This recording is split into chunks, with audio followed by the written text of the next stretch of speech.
Exacta says, is it really possible to make money curating content? I know there's tons of value in using that content for your PBNs and syndication networks. I can see that for sure. What I don't get is how you can profit from content curation. I never see posts of people looking for content curation. Even if someone needs a content marketer, I still feel they would be expecting unique content, not curated. Where can I find people who are willing to pay for curated content? Well, all of my clients pay for curated content. Every single one of them, guys. Exacto example. Every single one of my clients pay for curated content. You know, the thing is, guys, if you're providing content marketing service for a business, unless you are a subject matter expert in that particular industry, how the hell are you going to write original content, right? It's going to be shit content if you do.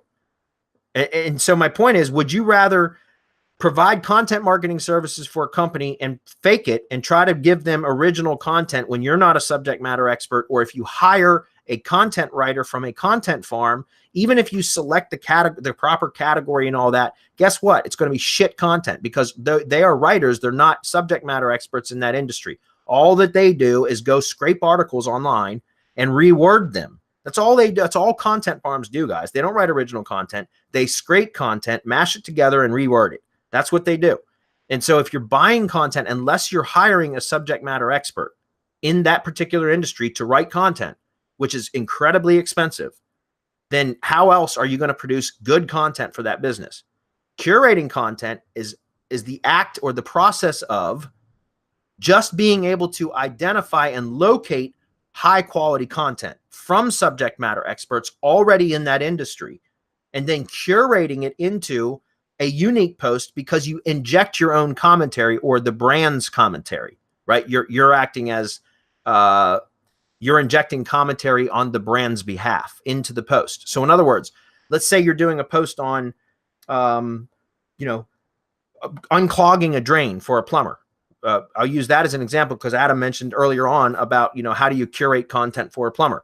Well, let's say that you're curating an article for a plumber about how to unclog a drain, and you go find 3 separate pieces of content: a YouTube video, you find an article on This Old House or bobvila.com or Do It Yourself Network or something like that, and then you also find perhaps a how-to article or a PDF from like Lowe's or Home Depot or something like that. Those are 3 different pieces of content now, and you curate a blog post on the blog about 3 tips or 3 ways to unclog a drain or to unclog a slow drain or something like that, right? That's your blog title. And now you do an opening paragraph, an opening sentence. It doesn't even have to be a paragraph, which is the opening commentary where you say, hey, in today's blog post, we're going to talk about how to unclog a drain or how to fix a slow drain. And the first up is this, and then you just introduce what the piece of content is. So in this case, let's say it's the YouTube video. This video shows a unique way, a quick and simple or inexpensive way on how to unclog a drain. Boom, you put the video link in there.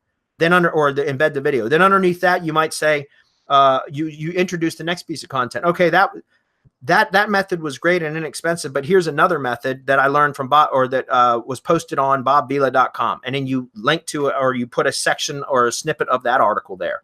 And then the same thing, you inject another sentence or two of commentary before the third piece of content that you curate. And then you write a sentence or two for conclusion. That's it. Now, you don't have to be a plumber to know how to find information on reputable sites from plumbers or people that understand plumbing that then you can curate into a post where all you're doing is introducing each piece of content and then closing with a statement, which is usually a call to action. Hey, got a slow drain? Contact us at an info number. Does that make sense? So people don't pay for curated content. No, they do. My clients, every one of them, every part of my SEO service is content marketing, and I have every single one of my clients is curated content because I'm not a subject matter expert, and neither are any of my virtual assistants. Does that make sense?